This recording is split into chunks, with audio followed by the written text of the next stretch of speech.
Oh yeah, it's Super Bowl time. The Super Bowl is a phenomenal part of the US. I remember as a kid that every time the Super Bowl would come on, I'd be with my parents, we'd be watching the Super Bowl, we get like a Subway sandwich or whatever, or like a big sub, and we just watched the game. It was a fun time. It was a great time. And one of the parts I always loved about the Super Bowl is the commercials and the halftime show. Now, it may come as a super surprise to you guys, but I'm not a sports fan. I'm not going to go into a giant history of the Super Bowl halftime show. I'll link a video by Mike the Snare who goes through the history of the modern day Super Bowl halftime show, but this video is more focused on one event in particular, Kendrick Lamar's Super Bowl halftime show. Quarter 1. Why the Super Bowl halftime show matters. Just jumping straight into it. Why does this matter? For me, I believe the Super Bowl halftime show matters for one specific reason. It's supposed to embrace the arts of the year leading into it. When we talk about this, we talk about artists who were undeniably important to the year that leads into the Super Bowl halftime show. One of those artists was Kendrick Lamar. Now, at the time of filming this, Kendrick Lamar is currently number 15 on Spotify. But in July 2024, he was ranked number 1 in Spotify. Not only that, we're gonna go ahead and get into the little history of Not Like Us. Now, Not Like Us was started from, a casual rap battle. It's kind of blurry what kind of happened, because so much happened. I'm pretty sure there's videos that analyze it. I'm not really looking too much into it, but here's the breadcrumbs and the footnotes that I remember during that time. Drake said something. J. Cole said something. Kendrick said something. J. Cole, I don't even remember if he was that big of a part of it, but he was like, all right, you guys do your thing. Drake released something. Kendrick released something.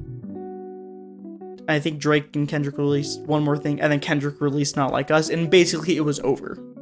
And that's kind of how Not Like Us came to be. I'll get more onto like the charting history of Kendrick and whatnot as we get later into the video, but just go ahead and put a pin in all of this stuff because this is important. Quarter number 2, the stigma of hip hop. Now, I don't know about you, but I'm feeling 50 years old. Call me hip hop and rap because yeah, it's like 50 years old, the genre. The genre kind of started around in the 70s and it has only evolved from there. But for some reason, there is a stigma against this type of music. And I think we all know why. And some people are brave enough to say it, but I'm gonna just go ahead and say that this is probably the main reason: racism and the fear of change. Now, I'm not saying that everyone who doesn't like hip hop is overtly racist. People are entitled to their own opinions and people have their own preferences. But I'm saying a majority of people who feel that hip hop is not music kind of hold these kind of beliefs. And this isn't just with hip hop. This has been with jazz as well. Jazz had a stigma from a lot of the, classical musicians saying it's not real music, when in fact, that is American music. The next quote is from, everyone's favorite punching bag, Ben Shapiro. Now, Benny Ben. No, Ben Shapiro does play violin, but I don't think he's really studied music at all. Because with this claim, he says that hip hop and rap lack harmony and melody. So let's go ahead and take a look at one of Kendrick's songs, DNA. The excerpt we're going to look at from DNA starts at 2:06. Kendrick is holding down an E flat as he's rapping. Now, I guess to Ben Shapiro, he can't hear that, but to anybody with an actual functioning ear, you can hear that. That is a sustained note. Now, this is the argument that people make sometimes too, that hip hop, even though it does have melody, it doesn't count necessarily because they're holding one note, which to that, no, what? Let's take an example from, a very popular song from the 2000s, The Killer's Mr. Brightside. The melody is one singular note in the verses. That's what makes it so singable, that's what makes it so catchy, and that's why it keeps on being replayed at parties because people can sing along to it easily. So if that song's melody is classified as a melody, and so is this one. And the reason I'm looking at this one in particular is because this is one of Kendrick's most notoriously, aggressive, fast-rapped songs. So now let's look at the bass motion. Because we have melody, now let's look at the harmony of the song. The 808s are playing G, F sharp, F natural, and then resolving to an E flat. There are two techniques we can call this motion. The first one is pedal point. Pedal point is as simple as this. Let's say we have a progression of 3 chords. One of those notes is going to stay the exact same throughout. Now, in some cases, it doesn't have to even fit in the chord. It just adds a nice extension to it. Now, in modern day music theory, pedal point does not have to be within the bass. It was common practice, but it's not anymore. So we can argue that as Kendrick is staying on E flat, the 808 is moving, that's a form of pedal point. Now, if you don't want to use that term, there's another term called oblique motion. But oblique motion can be explained like this. In, 16th century European harmony and music theory, we have 4 voices that we write for. This is called 4-part harmony, and the 4 voices are this: soprano, alto, tenor, and bass. Now, when we move these voices to build new chords, that's called voice leading. Oblique motion is also called oblique harmony or oblique voice leading because this is the technique and style you use it in. So, as he's staying on E flat and the 808 is moving around, that is oblique harmony. This is what is actually kind of going on within the song. So, Ben Shapiro, this is what the scoreboard's looking like right now. I think he's so mad right now. Quarter 3, Kendrick's history. Now, as previously stated before, I think that Kendrick Lamar is a great example of somebody who should be performing at the Super Bowl. So for Not Like Us, I'm going to go ahead and put up a chart because these are crazy amount of awards he got for that one singular song. And for me, I believe this is the reason why he kind of got this opportunity. Also, it's no secret to say that Kendrick Lamar has a lot of modern political commentary. And this is kind of another part of this entire Super Bowl performance that led so much controversy to it. The political part of it. Now, here's my big spiel on politics and music. It's good. I think politics and music go hand in hand. I mean, they have been for a while. Let's go ahead and take a look at Beethoven's Symphony No. 3. We know it as Eroica, but originally it was going to be called Napoleon in honor of Napoleon, the guy who's shorter than me. But that was a political motive. Even though the piece itself isn't remotely political, it's more about triumph and whatnot, it is still a political motive with that change. Now we're going to talk about Taylor Swift and politics, because it seems like she's always been getting the back end of this conversation. This Billboard article I have right here, it kind of goes throughout this entire process of Taylor Swift talking about politics and acting on politics from the beginning of her career till I think like last year. In 2018, Swift posted March for Our Lives. This was a movement that started after the Parkland High School massacre. She also outright comes out and saying that she supports LGBTQ plus communities and groups. Now, let's have a centered basis on this. The article says that white supremacists respond feeling betrayed. Now, do I believe that white supremacists were the entire people, screaming about this? No, they weren't the entire, but I do believe there was a large portion of it. Donald Trump even said that he likes her music 25% less. Now, this brings up a part of this video that is not really easy to talk about.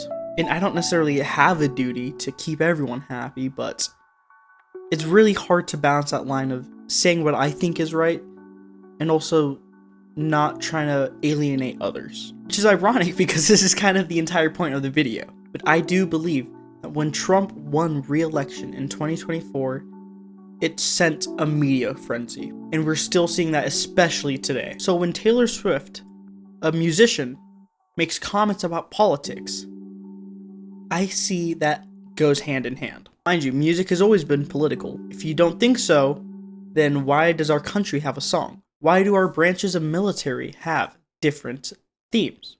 Now, let's go back to that military point real quick. 1, I respect military. I have loved ones and family members who have served or are currently serving. But at the end of the day, themes and pieces for military are inherently political. It's to show that these brave people who are fighting for our nation are fighting for our nation. Now, you might agree or disagree, but I'm laying down facts right now. These branches of military serve our nation.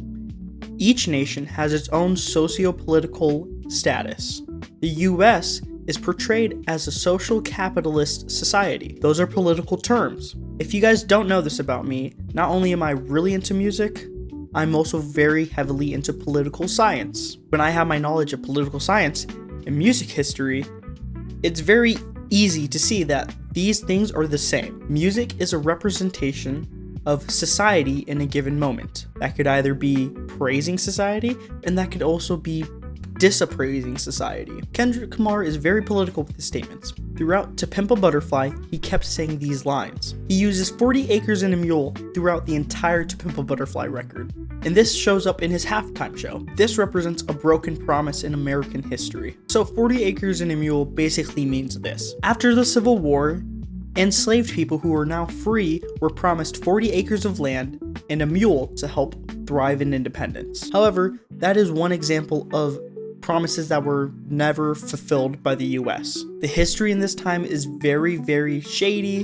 and very obscure, but this is a factual evidence that the US never fulfilled these to formerly enslaved people. So when Kendrick brings this up throughout all of TPAB, it's essentially his way of saying that America's really messed up, especially to his people. Quarter 4, the Super Bowl performance.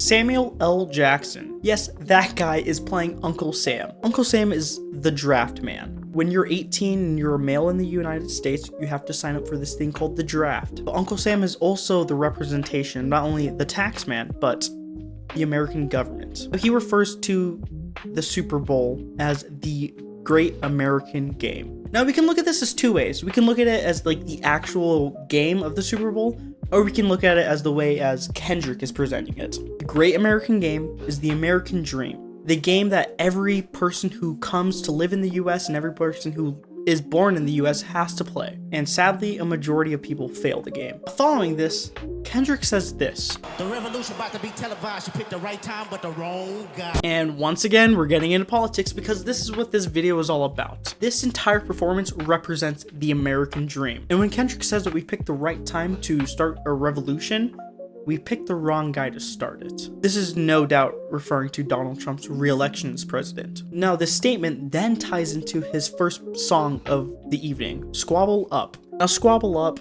and the way I analyzed it, is this. It's from Kendrick's point of view. It's essentially saying that the system that placed him and basically people of color down there is the same system that are trying to keep them down there. So after this, Uncle Sam says this.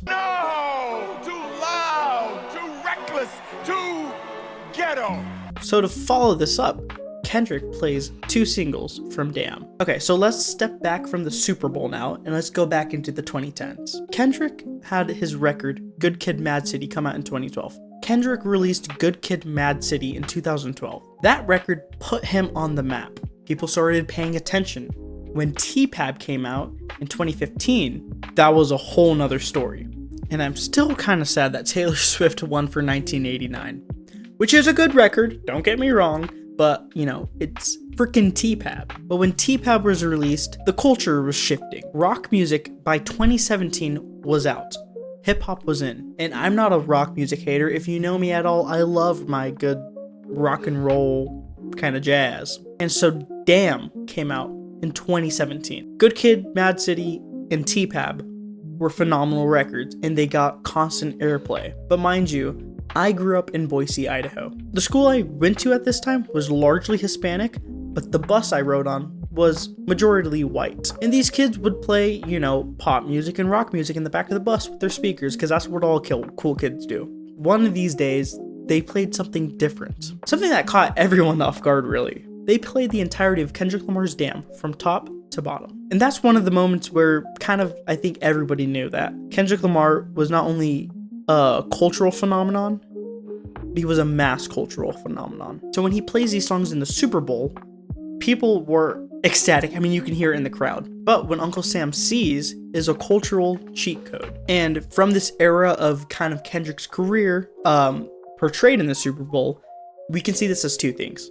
We can see this as people who do not like hip-hop or Kendrick Lamar at all using a cultural cheat code to draw audiences in. You'd also see this as the record and entertainment industry getting mad at Kendrick for pulling something like this. Ironically, Damn was a mass cultural event. But this is in the moment in the performance where Kendrick kind of starts stripping back the double entendres and just going straight for the throats. After this, and after a brilliant performance of Peekaboo, Kendrick then stands in this X that's representing a board game. Probably tic-tac-toe. It's probably tic-tac-toe.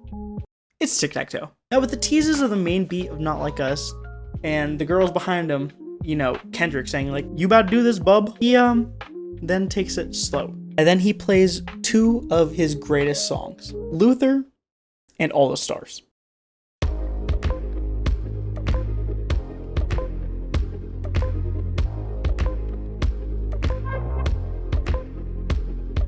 Mind you, both of these have SZA, so anytime SZA and Kendrick are on a track, you already know it's probably going to be one of the greatest songs of all time. And with all the accolades of Luther, I mean, Luther won Record of the Year. Phenomenal song.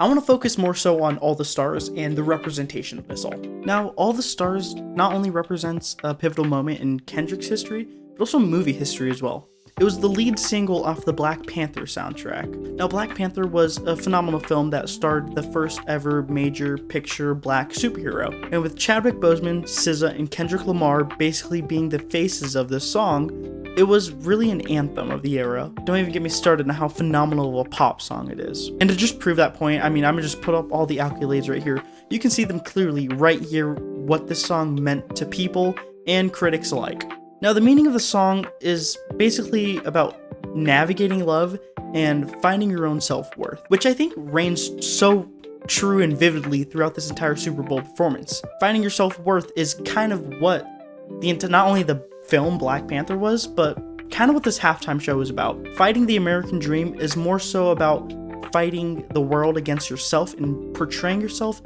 than really monetization. It was also this bright moment in the halftime show, with Luther being that more slower, melancholy sounding-ish song. All the Stars was more in-your-face pop anthem, and with the rest of the songs just being, you know, your typical Kendrick Lamar awesome rap songs, this one had a bit of a different feel throughout the audience, and I don't know if you guys could feel it, but I definitely felt it throughout when I was watching it live. Also, real quick, Endgame reference.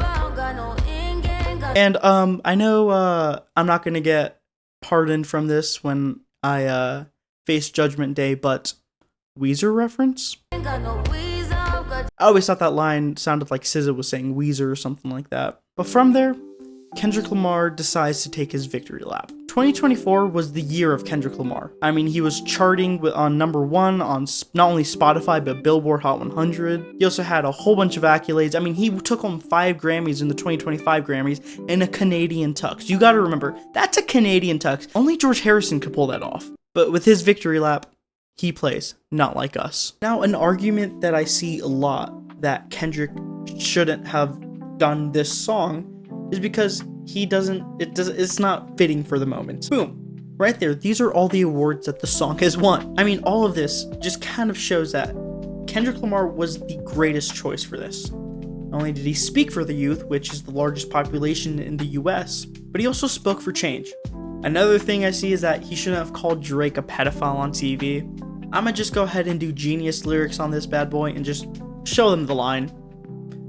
It literally says pedophile in the song, and he played to the event. They hired him to be Kendrick Lamar, and he was Kendrick Lamaring it. And to close the night off, he played TV Off. And that was what solidified this as an amazing halftime show. After all of this, after people complaining actively while the show was going on, he literally just said, turn the TV off. So after he says that, we can see it says game over in the crowd. Not only saying that the game is over, but Kendrick won. And that's why Kendrick's Super Bowl performance represents the American dream. Every pushback and criticism that the public threw at him, he overcame. Not only did he overcome it, but he came up higher. And so when he played Not Like Us, that was his victory lap right there. When he played TV Off, that was overtime. And essentially, he won. So, with all of this being said, I am really excited to see what Bad Bunny will do. I mean, there's already, a whole bunch of controversy around Bad Bunny and his performance. We also have Green Day co-headlining this now. Or sub-headlining, I don't really know how that works, Super Bowl-wise. I'm really excited to see how this next Super Bowl is going to play out and if it's going to impact the future of the event itself. So thank you guys if you've watched till this far. It really does mean a lot to me. Also, don't forget to subscribe and like. That really does help the channel out a lot. I also have a Patreon now. It's only $5 a month and the perks are pretty cool. Essentially, you get to have video requests, you get early access to videos along with longer musical segments and whatnot, more rambling from me. So yeah, it really does help me a lot as well too, because then I'll be able to do way more cooler things for the channel. But with that being said, just, you know, liking, subscribing, and sharing this does mean a lot and goes a long way for this. The first super cut of videos, which is going to be exclusively on Patreon, is going to be on next video, focusing on West Side Story. But without further ado, thank you guys so much. I will catch you all later, you munchkins, and take care.